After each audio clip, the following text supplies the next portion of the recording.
ದೈವ ಸನ್ನಿಧಿಯ ನನ್ನ ಪ್ರೀತಿಯ ವೀಕ್ಷಕರಿಗೆ ನಮಸ್ಕಾರಗಳು. ಇಂದಿನ ನಮ್ಮ ಕ್ಷೇತ್ರ ದರ್ಶನ ಶ್ರೀ ಯಡಿಯೂರು ಸಿದ್ಧಲಿಂಗೇಶ್ವರ ಸ್ವಾಮಿ ದೇವಸ್ಥಾನ. ಯಡಿಯೂರು ಸಿದ್ಧಲಿಂಗೇಶ್ವರ ಸ್ವಾಮಿ ದೇವಾಲಯವು 15ನೇ ಶತಮಾನದ ಮಹಾಸಂತ ತೋಂಟದ ಸಿದ್ಧಲಿಂಗೇಶ್ವರರ ಸಮಾಧಿಯ ಸ್ಥಳವಾಗಿದೆ. ಇದು ಕರ್ನಾಟಕದ ಕುಣಿಗಲ್ ಪಟ್ಟಣ ತಾಲೂಕಿನ ಯಡಿಯೂರಿನಲ್ಲಿದೆ. ಸಿದ್ಧಲಿಂಗೇಶ್ವರರು 12ನೇ ಶತಮಾನದ ವಚನ ಸಾಹಿತ್ಯದ ಶರಣ ಪಂಥದ ಪ್ರಮುಖ ಸಂತರು. ಅವರು ಷಟ್ಸ್ಥಳ, ಜ್ಞಾನ, ಸಾರಾಮೃತ ಎಂಬ 701 ವಚನಗಳ ಗ್ರಂಥ ರಚಿಸಿದ್ದು ಆಧ್ಯಾತ್ಮಿಕ ಮಾರ್ಗವನ್ನು ಬೋಧಿಸಿದರು.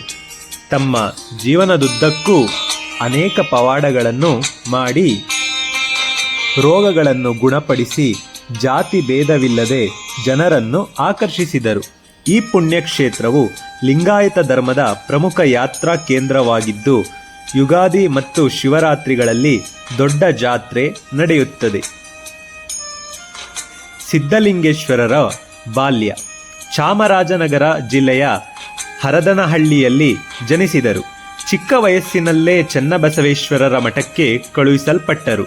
ಅಲ್ಲಿ ಅವರು ಆಧ್ಯಾತ್ಮಿಕ ಜ್ಞಾನ ಗುರುಗಳನ್ನು ಆಶ್ಚರ್ಯಗೊಳಿಸಿತು. ಅವರ ತಪಸ್ಸು ಮತ್ತು ಪವಾಡಗಳು. ಅವರು 12 ವರ್ಷಗಳ ಕಾಲ ತೋಟದ ಒಕ್ಕಲಿಗರ ತೋಟ ಪ್ರದೇಶದಲ್ಲಿ ತಪಸ್ಸು ಮಾಡಿದರು. ಅದಕ್ಕಾಗಿಯೇ ಅವರನ್ನು ತೋಂಟದ ಸಿದ್ಧಲಿಂಗೇಶ್ವರ ಎಂದು ಕರೆಯಲಾಗುತ್ತದೆ.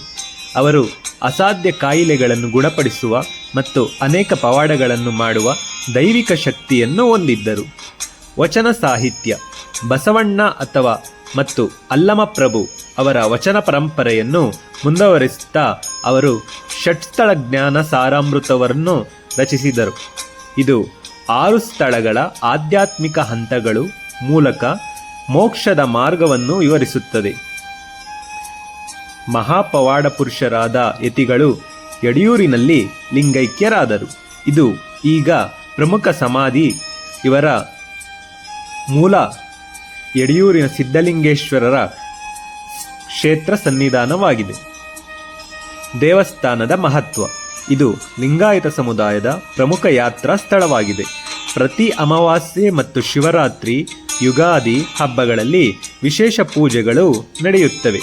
ಮುಖ್ಯವಾಗಿ ಚೈತ್ರ ಬಹುಳ ಸಪ್ತಮಿಯಂದು ನಡೆಯುವ ರಥೋತ್ಸವವು ಪ್ರಸಿದ್ಧವಾಗಿದೆ. ದೀಪಾವಳಿಯಂದು ಲಕ್ಷ ದೀಪೋತ್ಸವವನ್ನು ಆಚರಿಸಲಾಗುತ್ತದೆ. ಸಂಕ್ಷಿಪ್ತವಾಗಿ ಹೇಳುವುದಾದರೆ ಯಡಿಯೂರು ಸಿದ್ಧಲಿಂಗೇಶ್ವರ ದೇವಾಲಯ ಸಂತ ಸಿದ್ಧಲಿಂಗೇಶ್ವರರ ಆಧ್ಯಾತ್ಮಿಕ ಶಕ್ತಿ ಮತ್ತು ವಚನ ಸಾಹಿತ್ಯದ ಪರಂಪರೆಯನ್ನು ನೆನಪಿಸುವ ಪವಿತ್ರ ಸ್ಥಳವಾಗಿದೆ.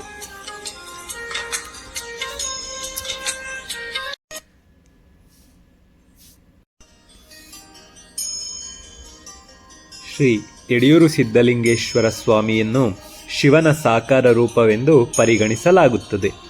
ಅವರು ದೂರ ಪ್ರಯಾಣ ಮಾಡಿ ಶಾಶ್ವತ ಸತ್ಯವನ್ನು ಬೋಧಿಸಿದರು ಮತ್ತು ಜಾತಿ ಅಥವಾ ಧರ್ಮವನ್ನು ಲೆಕ್ಕಿಸದೆ ಅನೇಕ ಜನರಿಗೆ ಅನೇಕ ಪವಾಡಗಳನ್ನು ಮಾಡಿದರು.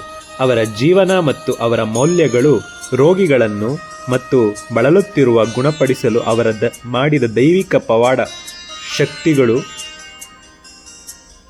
ಕಾಣದೊರಕುತ್ತವೆ. ಸಿದ್ಧಗಂಗಾ ಕ್ಷೇತ್ರವು ಒಂದು ಕಾಲದಲ್ಲಿ ಶುಷ್ಕ ಮತ್ತು ಬಂಜರು ಸ್ಥಳವಾಗಿತ್ತು ಎಂದು ಹೇಳಲಾಗುತ್ತದೆ ಮತ್ತು ಸ್ವಾಮೀಜಿ ಆ ಸ್ಥಳಕ್ಕೆ ಭೇಟಿ ನೀಡಿದಾಗ ಅವರ ಪಾದದ ಕೆಳಗಿನಿಂದ ನೀರಿನ ಬುಗ್ಗೆ ಹೊರಹೊಮ್ಮಿ ಜನರಿಗೆ ಪರಿಹಾರ ನೀಡಿತ್ತು. ಸಿದ್ಧಲಿಂಗೇಶ್ವರರ ಕುರಿತಾದ ಒಂದು ಕಥೆಯು ಯಡಿಯೂರು ಬಳಿಯ ಕಗ್ಗೆರೆಗೆ ಸಂಬಂಧಿಸಿದೆ. ಅಲ್ಲಿ ಸಂತರು ನಂಬೆನ್ನ ಎಂಬ ಭಕ್ತನ ಸ್ಥಳದಲ್ಲಿ ಪೂಜೆ ಮಾಡಲು ಒಪ್ಪಿಕೊಂಡಿದ್ದರು. ಪೂಜೆಯನ್ನು ವಿರೋಧಿಸಿ ಬುಡಕಟ್ಟು ಮುಖಂಡರು ದಾಳಿ ಮಾಡಿದರು. ಇದರಿಂದಾಗಿ ಗ್ರಾಮಸ್ಥರು ಗುಳೆ ಹೋದರು. ಗ್ರಾಮದಿಂದ ಪಲಾಯನ ಮಾಡಿದರು. 12 ವರ್ಷಗಳು ಕಳೆದವು ಮತ್ತು ಸಂತರು ತಮ್ಮ ಆಳವಾದ ಧ್ಯಾನವನ್ನು ಮುಂದುವರೆಸಿದರು ಮತ್ತು ಅವರ ಸುತ್ತಲೂ ಇರುವೆ ಬೆಳೆದರು. ಕುತೂಹಲಕಾರಿಯಾಗಿ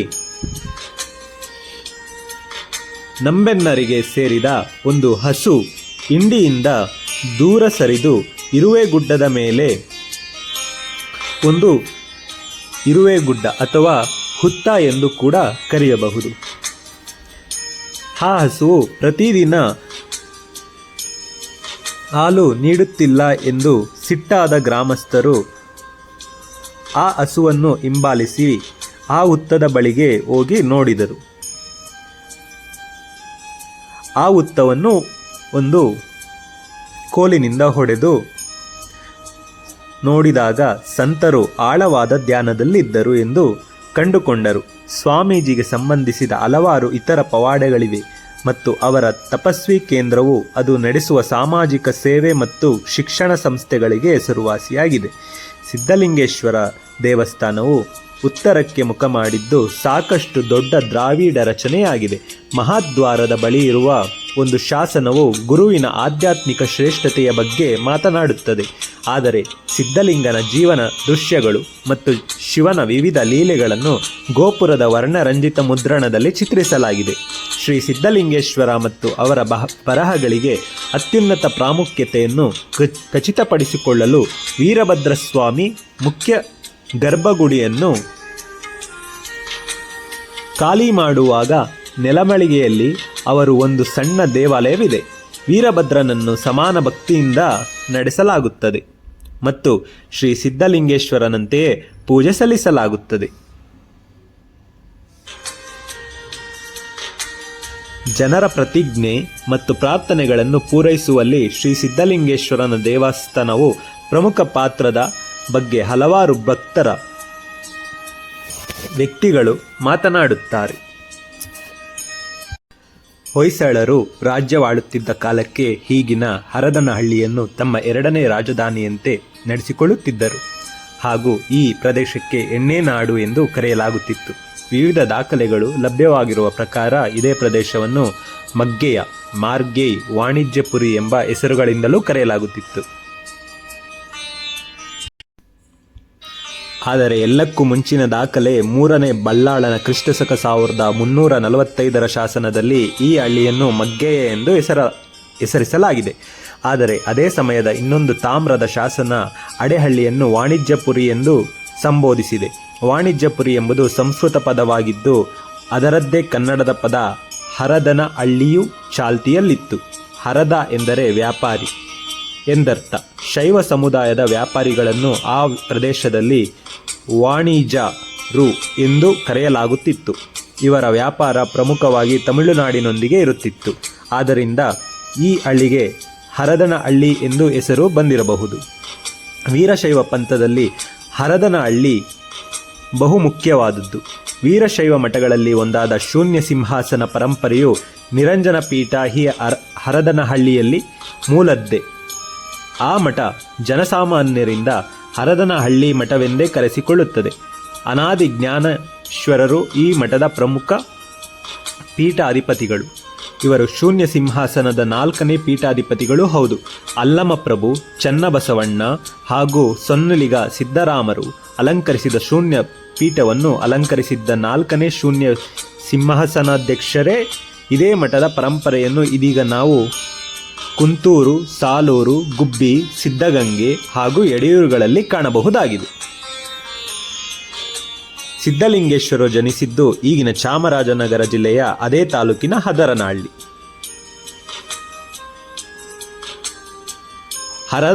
ಹರದನಹಳ್ಳಿ ಎಂಬ ಗ್ರಾಮದ ಮಲ್ಲಿಕಾರ್ಜುನ ಮತ್ತು ಜ್ಞಾನಾಂಬೆ ಎಂಬ ಶಿವಶರಣರ ದಂಪತಿಗಳಿಗೆ ವಿವಾಹವಾಗಿ ಬಹಳ ಕಾಲಗಳು ಉರುಳಿದ್ದರೂ ಸಂತಾನ ಭಾಗ್ಯ ಇರಲಿಲ್ಲ. ಇದಕ್ಕಾಗಿ ನಿತ್ಯವೂ ಭಕ್ತಿ ಭಾವಗಳಿಂದ ಶಿವನನ್ನು ಪ್ರಾರ್ಥಿಸುತ್ತಾ ಅತಿಥಿ ಯೋಗಿಗಳ ಸೇವೆಯನ್ನು ಶ್ರದ್ಧಾಭಕ್ತಿಗಳಿಂದ ಮಾಡಿಕೊಂಡು ಜೀವನ ನಡೆಸಿಕೊಂಡು ಹೋಗುವಾಗಲೇ ಅವರಿಗೆ ಸಿದ್ಧಲಿಂಗೇಶ್ವರರ ಜನನವಾಗುತ್ತದೆ. ಸಿದ್ಧಲಿಂಗೇಶ್ವರರು ಗುರುಕುಲದಲ್ಲಿ ಸಿದ್ಧಲಿಂಗೇಶ್ವರ 8 ವರ್ಷದವರಿದ್ದಾಗಲೇ ಅವರ ತಂದೆ ತಾಯಿಗಳನ್ನು ಅವರನ್ನು ಚನ್ನಬಸವೇಶ್ವರರ ಗೋಸಲ ಮಠಕ್ಕೆ ವಿದ್ಯಾಭ್ಯಾಸಕ್ಕಾಗಿ ಕಳುಹಿಸುತ್ತಾರೆ. ಆಧ್ಯಾತ್ಮಿಕ ದೈವಿಕ ಜ್ಞಾನಗಳಲ್ಲಿ ತನ್ನ ವಯಸ್ಸಿಗೆ ಮೀರಿದ ಜ್ಞಾನಿಯಾಗಿದ್ದು ಬಾಲಕ ಸಿದ್ಧಲಿಂಗನನ್ನು ಕಂಡ ಗುರು ಚನ್ನಬಸವೇಶ್ವರರು ಆಶ್ಚರ್ಯಚಕಿತರಾಗುತ್ತಾರೆ. ಗುರುಗಳು ಕೂಡಲೇ ಬಾಲಕನಿಗೆ ಸನ್ಯಾಸತ್ವ ದೀಕ್ಷೆ ನೀಡಿ ತಮ್ಮ ಶಿಷ್ಯನನ್ನಾಗಿ ಸ್ವೀಕರಿಸುತ್ತಾರೆ. ಹಳೆಯ ಗುರುಕುಲ ಪದ್ಧತಿಯಲ್ಲಿ ತರಗತಿಗಳಿಗೆ ಹಾಜರಾಗಿ ಪಡೆಯುವ ಜ್ಞಾನಕ್ಕಿಂತ ಲೋಕ ಸಂಚಾರ ಮಾಡುತ್ತಾ ಗಳಿಸುವ ಜ್ಞಾನ ಮಹತ್ವವಾದದ್ದು ಎಂಬ ನಂಬಿಕೆ ಇತ್ತು. ಹೀಗಾಗಿ ಲೋಕ ಸಂಚಾರ ಮಾಡುತ್ತಾ ಜ್ಞಾನ ಸಂಪಾದಿಸಿಕೊಳ್ಳುವುದು ಶಿಕ್ಷಣದ ಒಂದು ಮುಖ್ಯ ಭಾಗವಾಗಿತ್ತು. ಅದೇ ರೀತಿ ಸಿದ್ಧಲಿಂಗೇಶ್ವರರು ಚನ್ನಬಸವೇಶ್ವರರ ಮಾರ್ಗದರ್ಶನದಲ್ಲಿ ವಿದ್ಯಾಭ್ಯಾಸ ಮುಗಿಸಿ ಮೇಲೆ ಗುರುಗಳ ಅಪ್ಪಣೆಯ ಮೇರೆಗೆ ಲೋಕ ಸಂಚಾರ ಹೊರಟು ನಿಲ್ಲುತ್ತಾರೆ. ಕನ್ಯಾಕುಮಾರಿಯಿಂದ ಕಾಶ್ಮೀರದವರೆಗೂ, ಪಶ್ಚಿಮ ಘಟ್ಟಗಳಿಂದ ಅರುಣಾಚಲ ಪ್ರದೇಶ ವರೆಗೂ ಇಡೀ ಭಾರತವನ್ನು ಸಂಚಾರ ಮಾಡಿ ಶಿವಯೋಗ ಶಿವಭಕ್ತಿಯನ್ನು ಪ್ರಸಾರ ಮಾಡುವ ಕಾರ್ಯದಲ್ಲಿ ತೊಡಗಿಸಿಕೊಳ್ಳುತ್ತಾರೆ. 12ನೇ ಶತಮಾನದಲ್ಲಿ ಕಲ್ಯಾಣದಲ್ಲಿ ನಡೆದಿದ್ದ ವಚನ ಕ್ರಾಂತಿಯ ಕೀರ್ತಿಗೆ ಪುನಶ್ಚೇತನ ನೀಡಿದ ಸಿದ್ಧಲಿಂಗೇಶ್ವರರು ಷಟ್ಸ್ಥಳ ಜ್ಞಾನ ಸಾರಾಮೃತ ಎಂಬ ವಚನ ಸಂಚಿಕೆಯನ್ನು ರಚಿಸಿದರು. 701 ವಚನಗಳಿಂದ ಕೂಡಿದ್ದ ಈ ಗ್ರಂಥ ಷಟ್ 6 ಸ್ಥಳಗಳನ್ನು ಮೂಲಗಳನ್ನು ಐಕ್ಯದೆಡೆಗೆ ಕೊಂಡೊಯ್ಯುವ ವಿಚಾರಗಳಿಂದ ಕೂಡಿದ ಗ್ರಂಥವಾಗಿದೆ. ಸಿದ್ಧಲಿಂಗೇಶ್ವರರ ಅಂಕಿತ ಮಹಾಲಿಂಗ ಗುರು ಶ್ರೀ ಸಿದ್ದೇಶ್ವರ ಪ್ರಭು.